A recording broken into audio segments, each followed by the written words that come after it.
Hi friends, welcome to our channel. Tailoring business கிளாஸில் நாம் இப்போ டே 2ல் இருக்கோம். டே 1 வீடியோ இது வரைக்கும் பார்க்காதவங்க இந்த வீடியோ கீழே உள்ள டிஸ்கிரிப்ஷன் லிங்க் கொடுக்குறேன், கிளிக் பண்ணி பாருங்கள். இது வரைக்கும் நம்ம சேனல் சப்ஸ்கிரைப் பண்ணாதவங்க உடனே சப்ஸ்கிரைப் பண்ணிடுங்க. நிறைய பேர் வீடியோ பார்க்குறீங்க, ஆனால் சப்ஸ்கிரைப் பண்ணாமலே பார்க்குறீங்க. அதனால் உடனே சப்ஸ்கிரைப் பண்ணிடுங்க, ஓகேங்களா? ஃபஸ்ட்டு நாம் டே 1ல் கேட்ட கொஸ்டினுக்கான ஆன்சரை பற்றி பார்க்கலாம். நிறைய பேர் டெஸ்ட் அட்டன் பண்ணலை, ஏன்னு தெரியல. படிச்சுட்டு இருக்க உங்க குழந்தைங்க டெஸ்ட்ல அட்டன் பண்ணாம இருந்தாங்கன்னா எப்படி திட்டுவீங்க? நீங்க ஏன் டெஸ்ட்ல அட்டன் பண்ணல? இது உங்க வாழ்க்கைக்குரிய பாடம், உங்க வாழ்க்கையை முன்னேற்ற பாதையில் கொண்டு செல்வதற்கான ஒரு பாடம். இதுல நீங்க டெஸ்ட்ல அட்டன் பண்ணாதான் நீங்க எப்படி இந்த பாடத்தை புரிஞ்சுக்கிட்டீங்க அப்படிங்கிறது எனக்கு தெரியும். அதனால பெயர் கொடுத்த அனைவரும் இந்த டெஸ்ட்கள்ல அட்டன் பண்ணுங்க, ஓகேங்களா? நாம இப்போ கொஸ்டினை பார்க்கலாம். ஃபர்ஸ்ட் கொஸ்டின் பார்த்தீங்கன்னா, மெஷரிங் டேப்பின் இன்னொரு பெயர் என்ன? நம் முன்னோர்கள் சொன்னபடி இது ஆன்சர் பார்த்தீங்கன்னா இன்ச்சி டேப்பு. நிறைய பேர் எழுதிருந்தீங்க. ரெண்டாவது கொஸ்டின் பார்க்கலாம். ஒரு மீட்டர் எத்தனை இன்ச்சஸ்? 39.37 இன்ச்சஸ். இதையே நிறைய பேர் எழுதியிருந்தீங்க. உங்களுடைய பிஸ்னஸ் நேம் என்ன? மூணாவது கொஸ்டின். நீங்க இப்பதான் கிளாஸ் அட்டன் பண்ணிட்டு இருக்கீங்க, அதனால உங்க ஃபியூச்சர் நேம் தான் நான் கேட்டிருந்தேன். சில பேர் எழுதுறீங்க, சில பேர் டவுட்டா இருந்தீங்க, திரும்ப எழுதுறீங்க. நாலாவது கொஸ்டின் பார்த்தீங்கன்னா, வீடுகளில் பெரிய போர்டு வைக்கலாமா, வைக்கக்கூடாது? இது நிறைய பேர் சரியான ஆன்சர் எழுதியிருந்தீங்க. ஐந்தாவது கொஸ்டின் பார்த்தீங்கன்னா, வெளிநாடுகளில் உள்ளவர்கள் தங்கள் வீட்டில் சிறிய அளவில் அட்டை போர்டு வைக்கலாமா? இந்த கொஸ்டினுக்கான ஆன்சரும் வைக்கக்கூடாது. இதுவும் நிறைய பேர் சரியான பதிலை எழுதியிருந்தீங்க. டெஸ்ட்ல அட்டன் பண்ண அனைவருக்கும் வாழ்த்துக்கள். எல்லாரும் ஹோம்ஒர்க் செய்தீங்களா? மெஷரிங் டேப் வரைபடம் வரைஞ்சீங்களா?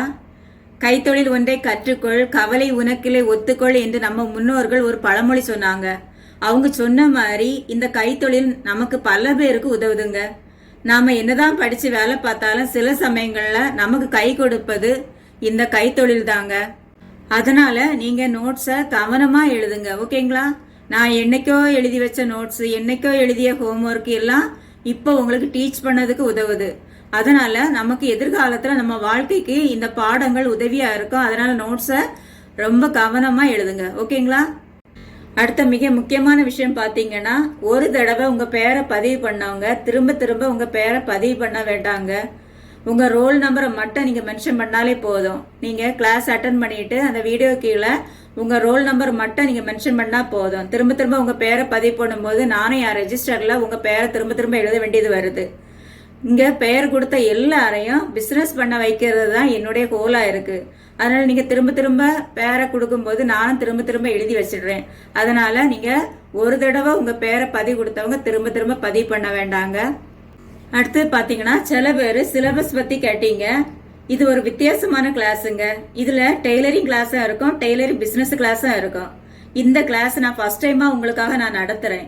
அதனால உங்களை பிசினஸ் பண்ண வைக்க தேவையான எல்லா சிலபஸும் நான் கொடுப்பேங்க, ஓகேங்களா? அடுத்தது நாம லெசன் 2 பார்க்கலாம். லெசன் 2ல இன்னைக்கு டைப்ஸ் ஆஃப் ஸ்டிச்சஸ் இதை பத்தி பார்க்கலாம். ஃபர்ஸ்ட் ஸ்டிச் பாத்தீங்கன்னா running stitch, second one hemming stitch, third one machine stitch. இது மூணை பத்தி தான் நம்ம இன்னைக்கு பார்க்க போறோம். ஃபர்ஸ்ட் நாம ரன்னிங் ஸ்டிச்சை பத்தி பார்க்கலாம். ரன்னிங் ஸ்டிச் தைக்கிறதுக்காக நம்ம ஊசியில நூல் கோர்த்துக்கிடலாம். பாருங்க, இதுல நான் டபுள் நூல் எடுத்திருக்கிறேன். இந்த ரெண்டா மடிச்சுட்டு இந்த மடிப்பு பாகம் இங்க இருக்கு இல்லையா, அந்த மடிப்பு பாகத்தை நம்ம ஊசியில கோர்க்கணும். அப்போ நம்ம கொஞ்சம் ஈஸியா இருக்கும், ஓகேங்களா?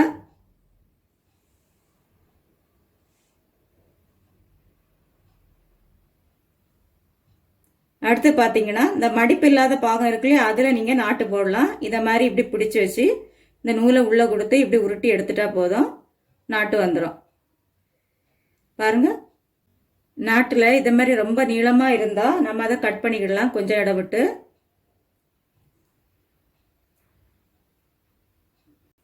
அடுத்தது நம்ம நாட்டு போட்டிருக்கோம் இல்லையா, அந்த நூல் நீளமா இருக்கணும், மற்ற நூல் உயரம் கம்மியா இருக்கணும். அதை பார்த்துடுங்க. ஒரு துணி எடுத்துடுங்க. அதுல இத மாதிரி ரெண்டா மடிச்சுடுங்க. நான் ரெடியெல்லாம் எடுத்து வச்சிருக்கேன். ரன்னிங் ஸ்டிச்சு நாம சென்டரில் தைக்க போறோம். இந்த இடத்துல இன்னொரு தையல் தைக்க வேண்டி நாம இந்த இடத்துல ஒரு ஸ்டிச் போடுறோம், ரன்னிங் ஸ்டிச்சு. அந்த ரன்னிங் ஸ்டிச் போடுறதுனால டம்மியாக இது தைக்கிறதுனால இதுக்கு இன்னொரு பேர் உண்டு, டம்மி ஸ்டிச்சுன்னு பேர் உண்டு. ஃபார் எக்ஸாம்பிளுக்கு எடுத்துக்கிட்டிங்கன்னா, கோட்டெல்லாம் தைக்கிற இடத்துல கோட்டினுடைய கை தைப்போம்ல, கை வந்து பொதிஞ்சு தைப்பாங்க. அந்த இடத்துல ஃபஸ்ட்டு வந்து இன்னும் பெரிய பெரிய மாஸ்டர்ஸ் எல்லாம் ஃபஸ்ட்டு ரன்னிங் ஸ்டிச் தைச்சிட்டு அதுக்கப்புறம் மிஷினில் தைக்கிறாங்க. அதே மாதிரி கை மடக்கி தைக்கும் போது ஏதாவது இதை மாதிரி மடக்கி தைக்கும் போது இதில் தையல் போடுறதுக்கு பதிலாட்டு ஃபஸ்ட்டு ஒரு டம்மி தையலாட்டு ரன்னிங் ஸ்டிச் தான் தைக்கிறாங்க. அதுக்கப்புறமா இதில் தையல் தைப்பாங்க. அதுக்காக இந்த ரன்னிங் ஸ்டிச் நமக்கு பயன்படும். நாம் இப்போ தைக்கிறத பார்க்கலாம். இதுலேருந்தே ஸ்டார்ட் பண்ணலாம். நான் இப்படி குத்தி எடுக்கிறேன், ஏன்னா இதுதான் நல்ல பக்கம், இது வந்து உள் பக்கம். நம்ம உள்பக்கமாக தைக்கிறதுனால நான் இதுலேருந்து இப்படி குத்தி எடுக்கிறேன். பாருங்க,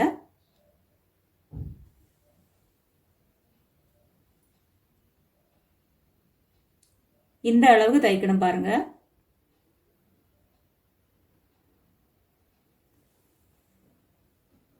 இந்த அளவுக்கு தைக்கணும். அடுத்து நம்ம ஃபாஸ்டாகவே தைச்சிடலாம் இதை.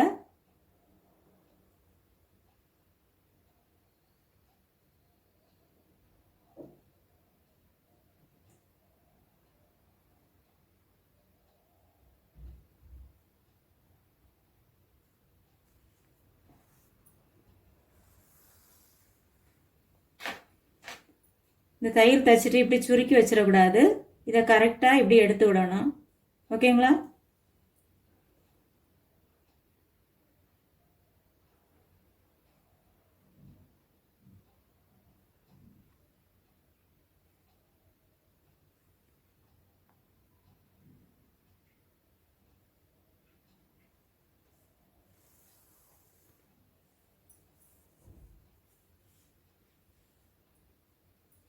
இப்படி தைக்கும் போது பாருங்க, இந்த நூல் எப்படி நிற்குதுன்னு பார்த்துடுங்க. இன்னும் கொஞ்சம் தூக்கி விட்டுடணும் இதை அப்படி. ஓகேங்களா?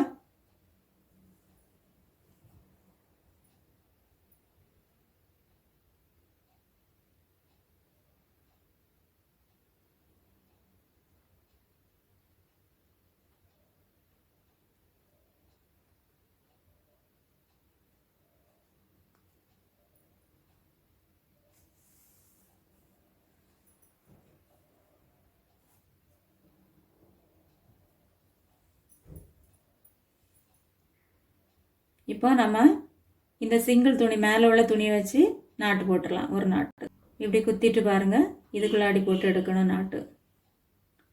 இதுக்கு நம்ம நிறைய நாட்டு போடண்டா, ஏன்னா இந்த தையலை நம்ம பிரிக்கிறதுக்காக தான் இதை போடுவோம். அதனால தான் இதை டம்மியாக நம்ம தைக்கிறோம். அதுக்காக இதுக்கு இன்னொரு நாட்டு போட வேண்டிய அவசியம் இல்லைங்க. கட் பண்ணி எடுத்துக்கலாம். இப்போ இந்த தையல் ஸ்ட்ரைட்டாக வரணும்னா ஒரு லைன் போட்டுட்டு தைங்க. ஓகேங்களா? அடுத்து நாம ஹெம்மிங் ஸ்டிச்சை பற்றி பார்க்கலாம். ஹெம்மிங் ஸ்டிச் வந்து 2 விதங்களில் தைக்கலாம். அதுக்கு சிங்கிள் நூல் தான் நான் போட்டிருக்கேன். பாருங்க, சிங்கிள் நூல் போட்டால் போதும். ஆனால் துணி கலர்லேயே நம்ம நூல் எடுத்துக்கிடணும். உங்களுக்கு தெரியறதுக்காக நான் வேற கலரில் போட்டு தைக்கிறேன். நீங்கள் துணி கலர்லேயே நூல் எடுத்துடுங்க. ஓகேங்களா? இது உள்பக்கமாக இப்படி 2ஆ மடிச்சுக்கிடணும். நல்ல பக்கம் வெளியே இருக்கு, உள்பக்கம் உள்ளாடி இருக்கு. பாருங்க, இப்போ இந்த நூலில் நாட்டு போட்டுக்கிடணும். நாட்டு போட்டு நம்ம ஆரம்பிக்கலாம். பாருங்க, இப்படி குத்தி எடுக்கணும். எடுத்துட்டு அடுத்தது இது பக்கத்தில் பாருங்க, இந்த அளவுக்கு எடுத்தா போதும். அடுத்தல இப்படி குத்தி எடுக்கணும். அதே அளவுக்கு அடுத்தல இதில் குத்தி எடுக்கலாம். இதில் குத்தும்போது பாருங்க, இங்கே கீழே கீழே நம்ம குத்தும்போது லைட்டாக குத்தணும், நிறைய குத்தக்கூடாது. பாருங்க, லைட்டாக குத்துனாதான் இங்கே பார்க்க அழகா இருக்கும். அதனால கீழே வந்து நம்ம குத்தும்போது லைட்டாக குத்தணும். ஓகேங்களா?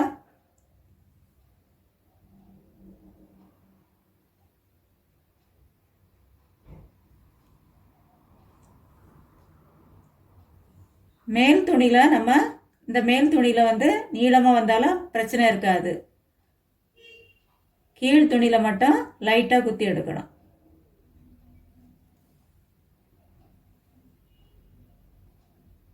இந்த மாதிரி நிறைய தச்சு பிராக்டிஸ் பண்ணுங்க.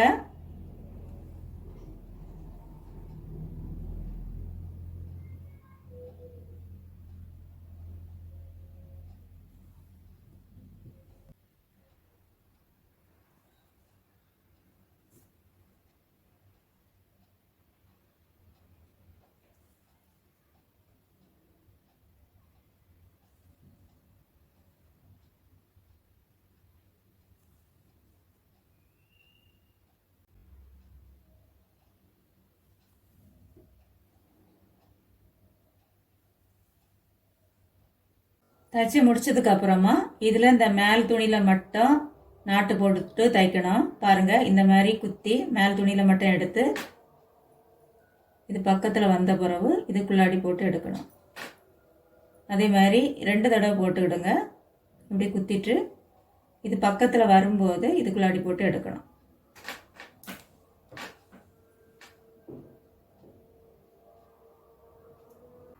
அடுத்தால ஹெம்மிங் ஸ்டிச் இன்னொரு முறையில் நம்ம தைச்சு பார்க்கலாம். பாருங்கள், இதே போல் சிங்கிள் நூல் தான் எடுத்திருக்கேன். இப்படி ஸ்டார்ட் பண்ணிடலாம். ஸ்டார்ட் பண்ணிவிட்டு இந்த மாதிரி பக்கத்தில் குத்தி எடுக்கணும். எடுத்துட்டு இது பக்கத்தில் வரும்போது பாருங்கள், இதுக்குள்ளாடி போட்டு எடுக்கணும்.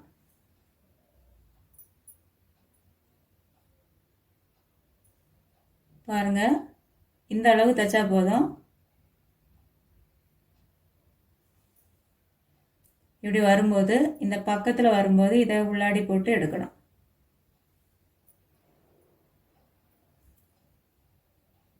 இப்படி எடுக்கணும். இந்த அளவுக்கு தைக்கணும். இது பக்கத்தில் வரும்போது இதுக்குள்ளாடி போட்டு எடுக்கணும்.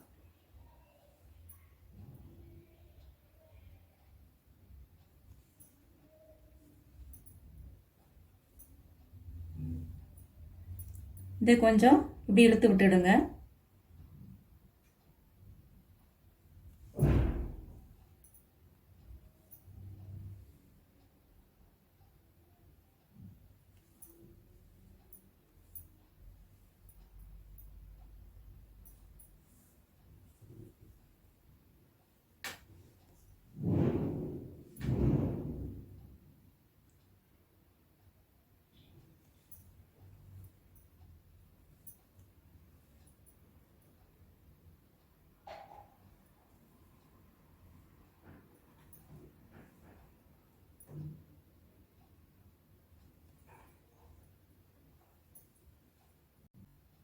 இந்த மாதிரி தைச்சி முடிச்சிடலாம்.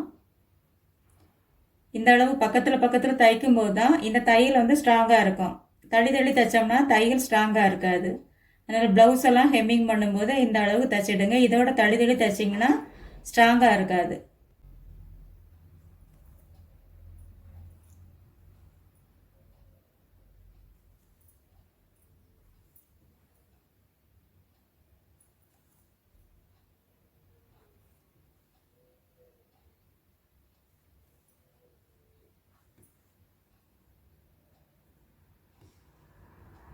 இப்படி தைச்சி முடிச்சுட்டு பாருங்கள், இந்த மேல் துணி இருக்குல்ல, அதில் உள்ள குத்தி இந்த மாதிரி எடுத்து இதில் நாட்டு தைக்கணும்.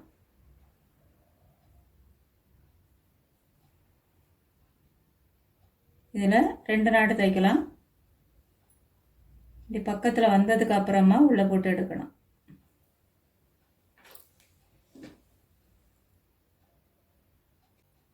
பாருங்க, இந்த 2 ஹெம்மிங்கையும் பாருங்க, எது உங்களுக்கு பிடிச்சிருக்கோ அந்த மாதிரி ரெகுலராக தைங்க. எனக்கு இது நல்லா பிடிக்கும், அதனால் நான் இந்த மெத்தடில் தான் எல்லாருக்கும் தைச்சி கொடுப்பேன். ஹெம்மிங் எல்லாம் பண்ணுறது நான் இந்த மெத்தடில் தான் தைச்சி கொடுப்பேன். நீங்கள் உங்களுக்கு எது பிடிக்குதோ அதை மாதிரி தைங்க. ஓகேங்களா? அடுத்தது நாம் மிஷின் ஸ்டிச் தைக்கலாம். இது மிஷினை மாதிரி தைக்கிறதுனால தான் மிஷின் ஸ்டிச்சுங்கிற பேர் இருக்குது. இதுக்கு இன்னொரு பேரும் உண்டு, பேக் ஸ்டிச்சுங்கிற பேரும் உண்டு. இப்போ நம்ம பேக் ஸ்டிச் தைக்கலாம். அதுக்கு ஒரு துணியை எடுத்து அதில் நல்ல பக்கத்தில் இதில் ஒரு லைன் போட்டுக்கிடுங்க. லைன் போட்டால் தான் இந்த தையல் வந்து ஸ்ட்ரைட்டாக வரும், அல்லது கோணி கோணி வரும். இதில் நல்ல பக்கத்தில் தைக்கிறதுனால, இந்த பேக் சைடு இந்த தையலை தைக்கிறதுனால தான் இதுக்கு பேக் ஸ்டிச்னு ஒரு பேர் இருக்குது.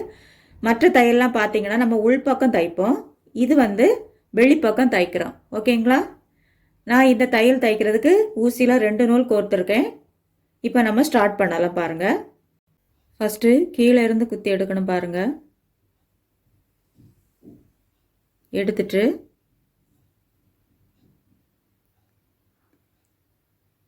இந்த அளவுக்கு குத்தி கீழே எடுக்கணும்.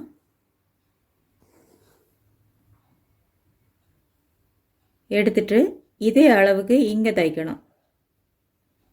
இதே அளவுக்கு பாருங்கள், இங்கே குத்தி எடுக்கணும்.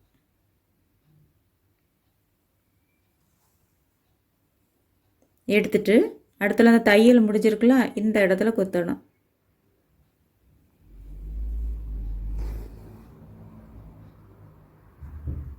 பாருங்கள். அடுத்தது இங்கே அதே அளவுக்கு எடுக்கணும்.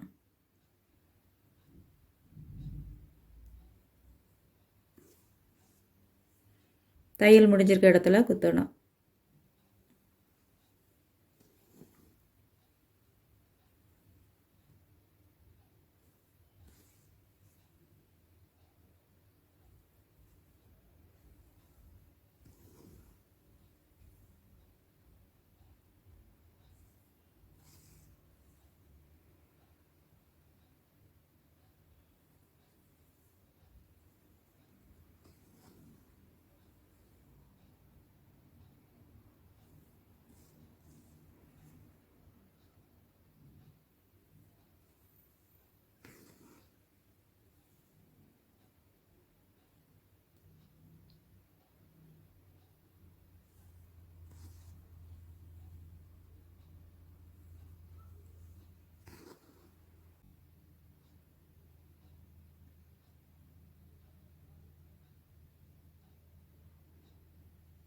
இந்த மாதிரி தச்சுக்கோங்க. தச்சுட்டு கீழே முடிச்சு போட்டுடலாம்.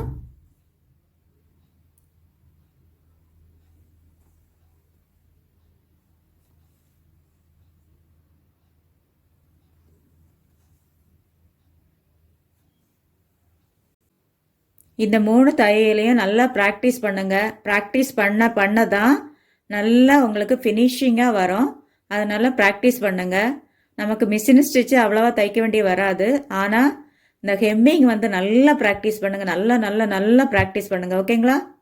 அடுத்தது நாம் டெய்லரிங் பிஸ்னஸை பற்றி பார்க்கலாம். டே 1ல் வீட்டில் எப்படி டெய்லரிங் பிஸ்னஸ் நடத்தலாம் அப்படிங்கிற கிளாஸில் அட்டன் பண்ணீங்க. நீங்கள் யாராவது முடிவு எடுத்திருந்தா உங்கள் வீட்டில் என்னென்ன பொருட்களெல்லாம் இருக்குது அப்படின்னு செக் பண்ணி பார்த்துட்டு இந்த பிஸ்னஸ் செய்கிறதுக்கு என்ன தேவை அப்படிங்கிறதுக்கு ஒரு எஸ்டிமேட் போடுங்க. எவ்வளோ பணம் ஆகும் அப்படிங்கிறதுக்கு ரஃபாக ஒரு எஸ்டிமேட் போட்டு பாருங்கள். ஓகேங்களா? வீட்டில் டெய்லரிங் பிஸ்னஸ் ஆரம்பிச்சுட்டு டிவி பார்த்துட்டே ஸ்டிச் பண்ணாதீங்க. டிவி பார்த்துட்டே ஸ்டிச் பண்ணுனா நம்ம கண்ணும் கெட்டு போயிடும். அதே நேரத்தில் கஸ்டமருக்கு நல்ல பர்ஃபெக்டாக தச்சு கொடுக்கறதுல பிரச்சனை ஆகும். ஓகேங்களா? அதனால டிவி பார்த்துட்டு ஸ்டிச் பண்ணாதீங்க. இன்னைக்கு நாம டெய்லரிங் பிஸ்னஸ் கிளாஸ்ல 3 விஷயத்தை பத்தி பார்க்க போறோங்க. 1வது பாத்தீங்கன்னா பிஸ்னஸ் ரெஜிஸ்ட்ரேஷன் பத்தி பார்க்க போறோம். 2வது பாத்தீங்கன்னா டெய்லரிங் ஷாப் எப்படி ஓபன் பண்ணலாம் அப்படிங்கறத பார்க்க போறோம். 3வது பாத்தீங்கன்னா நம்மளுடைய ஷாப்ல ஃபியூச்சர்ல எந்த மாதிரி இருக்கணும் அப்படிங்கறத பார்க்க போறோம். ஓகேங்களா? நம்ம டெய்லரிங் பிஸ்னஸ் கிளாஸ்ல நான் கொடுக்குற எல்லா டெய்லரிங் பிஸ்னஸையும் நீங்க ஒரே டைம்ல ஸ்டார்ட் பண்ணி நடத்தாதீங்க. ஃபர்ஸ்ட் ஒரு பிஸ்னஸை ஸ்டார்ட் பண்ணுங்க. அதை நல்லா டெவலப் பண்ணுங்க. அது நல்லா டெவலப் ஆனதுக்கு அப்புறமா அடுத்த பிஸ்னஸை ஸ்டார்ட் பண்ணுங்க. ஓகேங்களா? ஏற்கனவே டெய்லரிங் பிஸ்னஸ் பண்ணிட்டு இருக்கவங்க இந்த கிளாஸ்ல அட்டன் பண்ணிட்டு இருப்பீங்க. உங்களுக்கு இதுல என்ன கிடைக்குன்னு பாத்தீங்கன்னா இப்போ உள்ள ட்ரெண்ட் படி உங்க பிஸ்னஸை டெவலப் பண்றதுக்கு நிறைய ஐடியாக்கள் கிடைக்கும். அதனால இந்த கிளாஸ் முழுவதையும் நீங்களும் அட்டன் பண்ணுங்க. ஒவ்வொரு வீடியோவும் ஸ்கிப் பண்ணாம எண்ட் வரைக்கும் பாருங்க. ஓகேங்களா? அடுத்தது பிஸ்னஸ் ரெஜிஸ்ட்ரேஷன் பத்தி பார்க்கலாம். நாம பிஸ்னஸ் ஸ்டார்ட் பண்ண பிறகு நம்மளுடைய பிஸ்னஸ் சர்வீஸ் கேட்டகரியில இருக்கா, அல்லது மேனுஃபேக்சரிங் கேட்டகரியில இருக்கா, அல்லது சேல்ஸ் கேட்டகரியில இருக்கா, அல்லது 3 கேட்டகரியில இருக்கா அப்படிங்கிறத பார்த்துட்டு நாம எம்எஸ்எம்இன் கீழே நம்ம பிஸ்னஸை ரெஜிஸ்ட்ரேஷன் பண்ணணுங்க. எம்எஸ்எம்இன் ஃபுல் ஃபார்ம் பார்த்தீங்கன்னா ministry of micro small and medium enterprises. தமிழில் பார்த்தீங்கன்னா குறு சிறு மற்றும் நடுத்தர தொழில் நிறுவனங்கள். இதில் பதிவு பண்ணுறதுனால நமக்கு என்ன பயன்கள்னு பார்த்தீங்கன்னா கவர்மெண்ட் கொடுக்கக்கூடிய எல்லா சலுகைகளும், உங்கள் தொழில் கொடுக்கக்கூடிய எல்லா சலுகைகளும் நீங்கள் ரெஜிஸ்ட்ரேஷன் பண்ணியிருந்தா மட்டும்தான் கொடுப்பாங்க. For example bank loan, subsidy loan, இது எல்லாமே நீங்கள் இதில் ரெஜிஸ்டர் பண்ணியிருந்தா மட்டும்தான் கொடுப்பாங்க. ஓகேங்களா? நான் இதில் எப்படி ரெஜிஸ்டர் பண்ணேன்னு பார்த்தீங்கன்னா பக்கத்தில் ஒரு கம்ப்யூட்டர் சென்டரில் போய் தான் நான் பண்ணினேன். அதுக்கு அவங்க சர்வீஸ் சார்ஜ் 50 ரூபா வாங்கியிருந்தாங்க. அந்த டைமில் நீங்களும் ஒரு கம்ப்யூட்டர் சென்டரில் போய் ரெஜிஸ்டர் பண்ணலாம். அல்லது பார்த்தீங்கன்னா உங்கள் மாவட்ட தொழில் மையத்துக்கு போய் எப்படி ரெஜிஸ்டர் பண்ணணும்னு கேட்டு அதுக்கேற்றால நீங்கள் பண்ணலாம். அல்லது உங்களுக்கு தெரிஞ்ச ஆடிட்டர் யாராவது இருந்தால் அவங்க வழியாகவும் நீங்கள் பண்ணிக்கலாம். ஓகேங்களா? அடுத்தது நாம் டெய்லரிங் ஷாப் ஓப்பன் பண்ணுறதை பற்றி பார்க்கலாம். டெய்லரிங் ஷாப் ஓப்பன் பண்ணுறதுக்கு ஃபர்ஸ்ட் எந்த இடத்துல கடை எடுக்க போறீங்க அப்படிங்கிறத நீங்கள் முடிவெடுக்கணும். ஃபர்ஸ்டே அதிக வாடகை உள்ள கொடுக்கக்கூடிய கடையை செலக்ட் பண்ணக்கூடாது. ஃபர்ஸ்ட் ஒரு சின்ன வாடகை கொடுக்குற மாதிரி கடையை செலக்ட் பண்ணுறது நல்லது. இப்போ சென்னை மாதிரி இடத்துல பார்த்தீங்கன்னா, சென்னை சிட்டிலலாம் பார்த்தீங்கன்னா ஒரு தெருவிலே நிறைய வீடுகள் இருக்கும். அதனால ஒரு தெருவிலே கூட ஒரு சின்ன கடை எடுத்து ஃபர்ஸ்ட் ரன் பண்ணலாம். ஆனால் நீங்கள் டவுன் ஏரியாவிலோ அல்லது வில்லேஜ் ஏரியாவிலோ இருக்கும்போது அந்த மாதிரி நீங்கள் தெருவிலே எடுக்க முடியாது, கொஞ்சம் தள்ளி போய் தான் பார்க்கணும். அதனால அதுக்கு ஏற்றவாறு நம்ம டெய்லர் ஷாப் நடத்துறதுக்கு ஏற்றவாறு ஒரு இடத்த செலக்ட் பண்ணி அந்த இடத்துல நீங்க கடையை வாடகைக்கு எடுக்கலாம். ஓகேங்களா? நாம கடை எடுக்கும்போது முக்கியமா பார்க்க வேண்டியது பாத்தீங்கன்னா, மக்கள் நெருக்கம் அதிக உள்ள இடமா பார்த்து நாம கடையை வாடகைக்கு எடுக்கணும். அப்பதான் கஸ்டமர் நிறைய பேர் ஈஸியா வருவாங்க, பக்கத்துல உள்ளவங்க எல்லாம் ஈஸியா வருவாங்க. அதனால அந்த மாதிரி மக்கள் நெருக்கம் உள்ள இடத்துல கடையை எடுத்துக்கோங்க. அதே நேரத்துல நமக்கு அந்த கடைக்கு முன்னாடி கார் விடுறதுக்கோ அல்லது அட்லீஸ்ட் பைக்கு விடுறதுக்காவது இடம் இருக்கான்னு பார்த்துக்கோங்க. அப்பதான் நம்ம கஸ்டமர் வரும்போது அவங்க வண்டியை விட்டுட்டு நம்ம கடைக்கு வர்றதுக்கு ஈஸியா இருக்கும். அதனால கஸ்டமர் வருத்தப்படாம நம்ம கடைக்கு வரணும்னா இதெல்லாம் பார்த்துக்கோங்க. அடுத்தது என்ன ஒன்று பார்க்க வேண்டியது முக்கியமான விஷயம் பார்த்தீங்கன்னா, அந்த பில்டிங்ல கடை நம்ம எங்க எடுக்கிறோமோ அந்த பில்டிங்ல ரெஸ்ட் ரூம் இருக்கான்னு பார்த்துக்கிடுங்க. நாம லேடிஸா இருக்கிறோம், காலையில் 10 மணிலேருந்து நைட்டு 10 மணி வரை ஒர்க் பண்ண போறோம். அதனால கட்டாயம் நமக்கு ரெஸ்ட் ரூம் தேவை. சில டைம்ல நம்ம கஸ்டமரும் அதை கேட்பாங்க. அதனால ரெஸ்ட் ரூம் இருக்கான்னு பார்த்துக்கோங்க. ஓகேங்களா? கடைக்கு கிளாஸ் டோர் எல்லாம் போட்டுக்கோங்க. டெய்லரிங் பிசினஸ் தேவையான sewing machine, overlock machine, all accessories எல்லாம் இருக்கிற மாதிரி பார்த்துக்கோங்க. கட்டிங் டேபிள் கொஞ்சம் பெருசா இருக்கிற மாதிரி பார்த்துக்கோங்க. சீவிங் மிஷின் ஸ்டிச் பண்றதுக்கு தேவையான ஸ்டூலோ சேரோ இருக்கிற மாதிரி பார்த்துக்கோங்க. ஃப்ரண்ட்ல ஒரு ரிசப்ஷன் டேபிள் இருக்கிற மாதிரி பார்த்துக்கோங்க. அடுத்து பார்த்தீங்கன்னா, நம்ம கஸ்டமர் தரக்கூடிய துணியை வைக்கிறதுக்கு தேவையான செல்ஃப் எல்லாம் இருக்கிற மாதிரி பார்த்துக்கோங்க. அடுத்து பார்த்தீங்கன்னா, நம்ம கஸ்டமர் தரக்கூடிய ட்ரெஸ்ஸை தச்சு அயன் பண்ணி ஹேங் பண்றதுக்கு தேவையான ஹேங்கிங் ஸ்டாண்டு, ஹேங்கர் எல்லாம் இருக்கிற மாதிரி பார்த்துக்கோங்க. நம்ம ஷாப்ல நாம ஒரு போர்டு வைக்கணும், பெரிய அளவில் போர்டு வைக்கணும், ஷைன் போர்டு. அதுக்கு பேர் ஷைன் போர்டு. அந்த போர்டு வைக்கும்போது உள்ளாடி லைட் எல்லாம் இருக்கிற மாதிரி பார்த்து வச்சுக்கோங்க. ஓகேங்களா? இந்த மாதிரி போர்டு வைக்கும்போது நமக்கு பெரிய அளவில் விளம்பரமாகும், நிறைய மக்களுக்கு நம்ம ஷாப்பு ரீச் ஆகும். ஓகேங்களா? அடுத்த முக்கியமான விஷயம் பார்த்தீங்கன்னா, ட்ரையல் ரூம். நீங்கள் சின்னதாக கடை எடுத்தாலும் அதுக்குள்ளாடி ஒரு சின்னதாக ஒரு ட்ரையல் ரூம் வைங்க. அது இப்போ நம்ம பிஸ்னஸை வளர்த்துறதுக்கு ரொம்ப யூஸ்ஃபுல்லாக இருக்குது.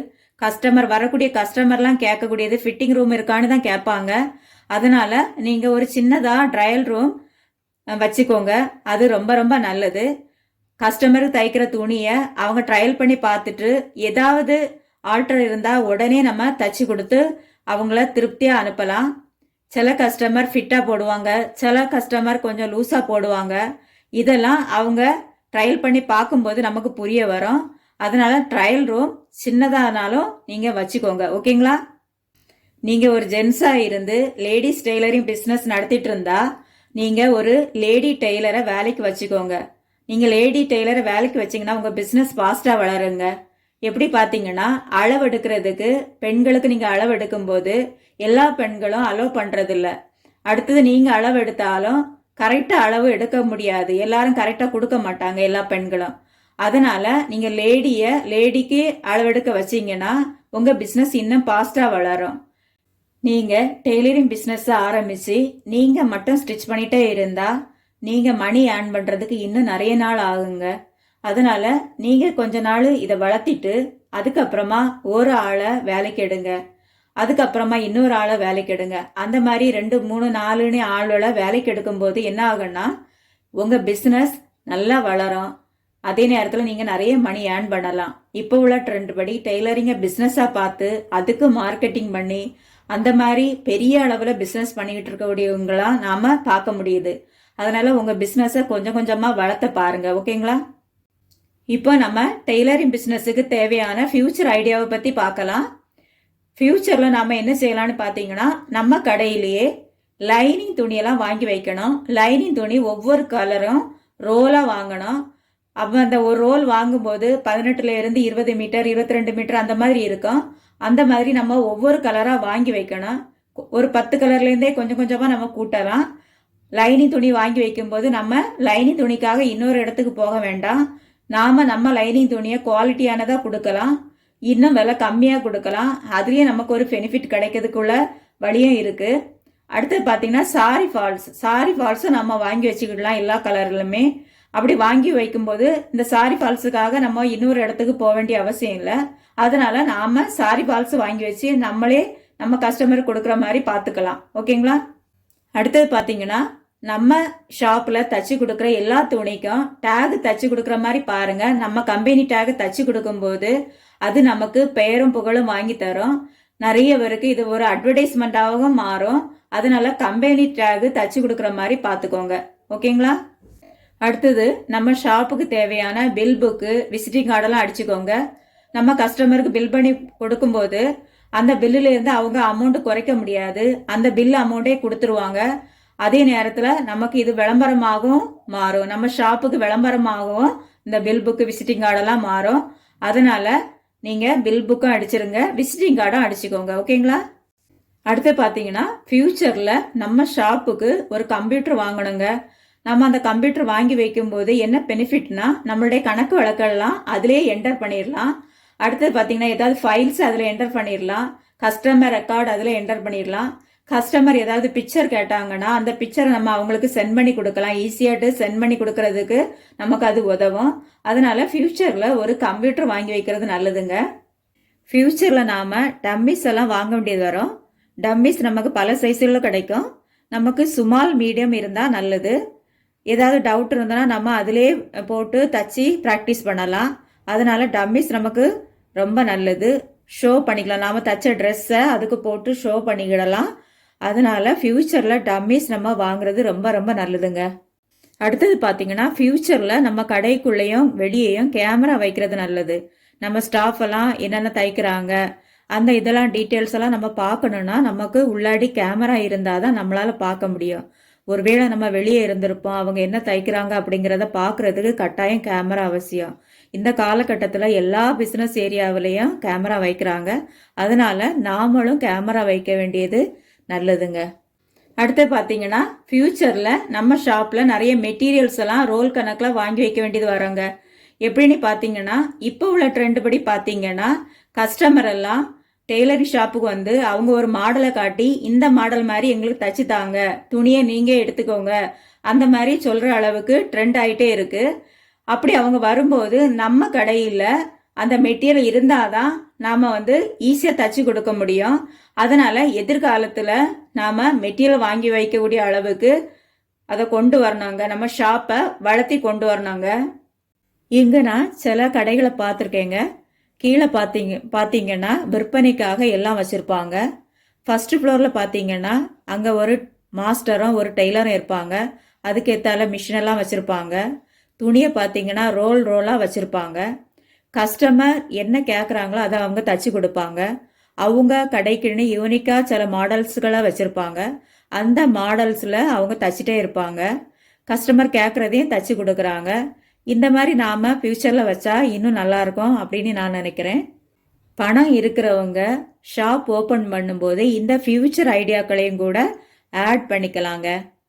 இப்போ நாம் இன்னே கிளாஸுக்கான கடைசி பகுதிக்கு வந்துட்டோம். உங்கள் டெஸ்ட்டுக்கான கொஸ்டின் இதோ. முதல் கொஸ்டின் பார்த்தீங்கன்னா ரன்னிங் ஸ்டிச்சிங் இன்னொரு பெயர் என்ன? ரெண்டாவது கொஸ்டின் பார்த்தீங்கன்னா மிஷின் ஸ்டிச்சின் இன்னொரு பெயர் என்ன? மூணாவது கொஸ்டின் பார்த்தீங்கன்னா ஹெம்மிங் ஸ்டிச் எத்தனை முறையில் தைக்கலாம்? நான்காவது பார்த்தீங்கன்னா நமது டெய்லரிங் பிஸ்னஸை நாம் எதன் கீழ் ரெஜிஸ்ட்ரேஷன் பண்ண வேண்டும்? ஐந்தாவது பார்த்தீங்கன்னா டிவி பார்த்து கொண்டே துணி தைக்கலாமா? இந்த 5 கொஸ்டினுக்கான ஆன்சரும் நீங்கள் கமெண்ட் பண்ணுங்க. தேங்க்யூ ஃபார் வாட்சிங்.